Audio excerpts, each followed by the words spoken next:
Hi friends,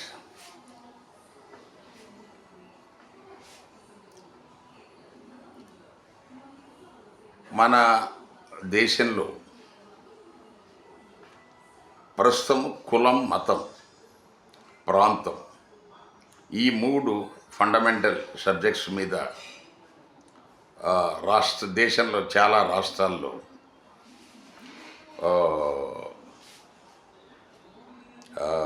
చర్చలు, చర్చోపచర్చలు, తర్వాత రాజకీయ పార్టీలు కూడా వాటిని ఒక ఎజెండాగా తీసుకున్నారు. ఇన్ఫ్యాక్ట్ బీజేపీ ఎజెండా కూడా మతం, రామ మందిర నిర్మాణం, బాబ్రీ మసీదు పడగొట్టిన తర్వాత అయోధ్య మందిరం నిర్మాణం అనేది, దాని మీద ఎల్కే అద్వానీ గారు ఈ రథయాత్ర చేయటం. సో దాని ఫలితంగా ఆయన చేసి పోరాడిన తర్వాత 2014లో ఎన్డీఏకు మనకు బీజేపీకి అధికారం వచ్చింది. సో సింగిల్గా అధికారం రాలేదు, కానీ సో వాళ్ళ కూటమి, ఎన్డీఏ కూటమికి అధికారం వచ్చింది. ఫలితంగా మోడీ గారు అధికారంలోకి వచ్చారు. వచ్చిన తర్వాత వీళ్ళంతా ఫండమెంటల్గా RSS trained people. So RSS ప్రధాన సిద్ధాంతం ఏంటంటే, ఈ దేశవాసులు మన హిందూ మతం, మన కల్చర్, సనాతనం, సాంప్రదాయం, ఇవే వాళ్ళ ఫండమెంటల్స్. ఇవన్నీ బాగా జీర్జించుకున్న మోదీ గారు అధికారంలోకి వచ్చిన తర్వాత ఈ ఆర్ఎస్ఎస్ సిద్ధాంతాలను రాజ్యాంగానికి ఆర్ఎస్ఎస్ సిద్ధాంతాలకు, సో ఆర్ఎస్ఎస్ మూల గ్రంథంగా పరిగణించే మనుస్మృతికి ఎలాంటి సంబంధం లేదు. రాజ్యాంగంలో ఏమైతే ఉందో దానికి వ్యతిరేకంగా మనుస్మృతి ఉంది. రాజ్యాంగంలో సమానత్వం అంటున్నారు. సో మనుస్మృతిలో ఏమంటున్నారు? మొదట 3 త్రిగుణాలు అంటే బ్రాహ్మణ, క్షత్రియ, వైశ్య, త్రివర్ణాలే అందరికంటే అధికులు, శూద్రులు వాళ్ళ బానిసలు. సో అక్కడ సమానత్వం పోయింది. ఆర్టికల్ 14 పోయింది, 15 పోయింది, 16 పోయింది. సో దీన్ని, ఈ ఆర్ఎస్ఎస్ సిద్ధాంతాన్ని, మనుస్మృతిని చాలా పెద్ద ఎత్తున మోడీ గారు తనకున్న మన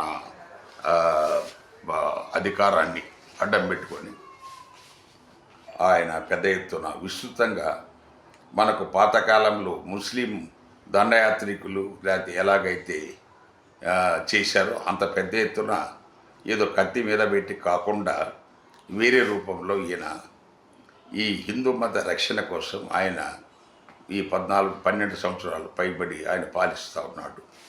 సో ఈ కాలంలో హిందూ ఫండమెంటలిజం పెరిగింది. అంటే ఇప్పుడు ప్రతి వాళ్ళు మన హిందువులమంతా ఐకమత్యం కావాలా, హిందువులంతా బంధువులం అని వీళ్ళు అంటున్నారు. అలాగే ముస్లింలు మనమంతా ఐకమత్యం కావాలా, హిందువులతో మనకు ప్రమాదం ఉంది. అలాగే క్రైస్తవులు.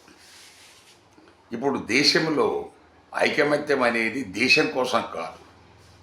హిందువులు హిందూ మతం కోసం, క్రైస్తవులు క్రైస్తవ మతం కోసం, ముస్లింలు ఇస్లాం కోసం. మరి దేశం ఏమైంది? మరి దేశం ఎలా అభివృద్ధి లేకొస్తుంది? అందుకే దేశం కిందికి దిగిపోతూ ఉంది. మనకేంటంటే ఒకటే ఏమవుతుందంటే, ఒక 5-6 మంది, ఒక 100-200 మంది ఉన్నారు బిలియనైర్స్, మల్టీ బిలియనైర్స్. వాళ్ళ ఆదాయాలు పెరుగుతున్నాయి.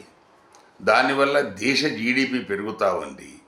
బట్ కామన్ మ్యాన్ జీడిపి, ఏదైతే నేషనల్ పర్ క్యాపిటల్ జీడిపి చూస్తే పాతాళంలోకి దిగిపోయింది. మనం బంగ్లాదేశ్ కంటే, శ్రీలంక కంటే దిగువలో ఉన్నాము అని చెప్పుకోవాలి. ఇది వాస్తవం, ఇదేం కల్పితం కాదు. ఎవరైనా నాకు వెరిఫికేషన్ చేసుకోవచ్చు.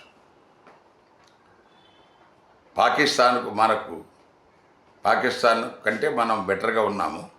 బట్ బంగ్లాదేశ్, శ్రీలంక ఏమైతే ఇదివరకు వెనకబడిన దేశాలు, మనకు పేద దేశాలు వాళ్ళు మనకంటే ముందున్నారు ఇప్పుడు పర్ క్యాపిటల్. ఇది వాస్తవం, వెరిఫై చేసుకోవచ్చు. సో ఇక్కడ మనం ఈ వీడియోలో ప్రధానంగా చెప్పదలుచుకున్నది ఏంటంటే, దేశంలో జరుగుతున్న పరిపాలన, ఎన్నికలు, విధానము అన్నీ రాజ్యాంగబద్ధంగా జరుగుతున్నాయి. కానీ పాలన మాత్రము రాజ్యాంగానికి వ్యతిరేకంగా జరుగుతూ ఉంది. రాజ్యాంగానికి వ్యతిరేకంగా జరుగుతూ ఉంది. సో రాజ్యాంగం కేవలం ఎన్నికల కోసము ఒక ఎన్నికల కమిషను, లేకపోతే సుప్రీంకోర్టు, లేకపోతే ఎన్నికలు ఇలా కండక్ట్ చేయాలా, సో ఇవన్నీ ఆ మేరకి ఎలక్షన్ అది రాజ్యాంగాన్ని వాడుకుంటున్నారు తప్ప రాజ్యాంగంలో పొందుపరిచిన ప్రాథమిక హక్కులు వాటన్నిటినీ ఏ కోశాన కూడా మోడీ గారు అమలు చేయటం లేదు. సో ఇంకోవైపు ఈ ఎస్సీ ఎస్టీలకు రిజర్వేషన్లు ఏమైతే ఉన్నాయో 1950 నుంచి వాటన్నిటిని తొలగించాలా, దానివల్ల మెరిట్ దెబ్బతింటుందని చెప్పేసి ఇప్పటిదాకా చాలా గోలగోల చేస్తున్నారు.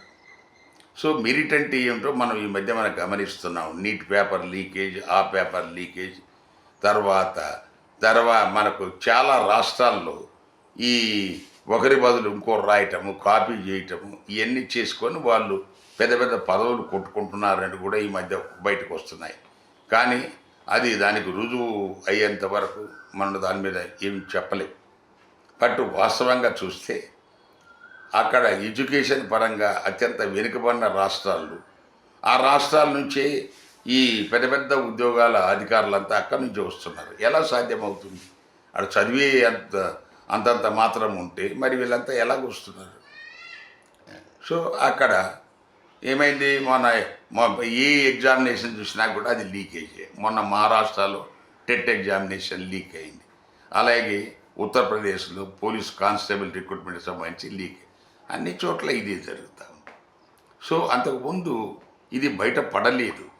ఎందుకంటే ట్యుటోరియల్ కాలేజ్ ప్రధాన ఉద్దేశము ఈ పేపర్ సెట్టింగు, ప్రింటింగ్ వాళ్ళకు లక్షలు కోట్లు ఇచ్చి ఆ పేపర్ తెప్పించుకొని దాని ద్వారా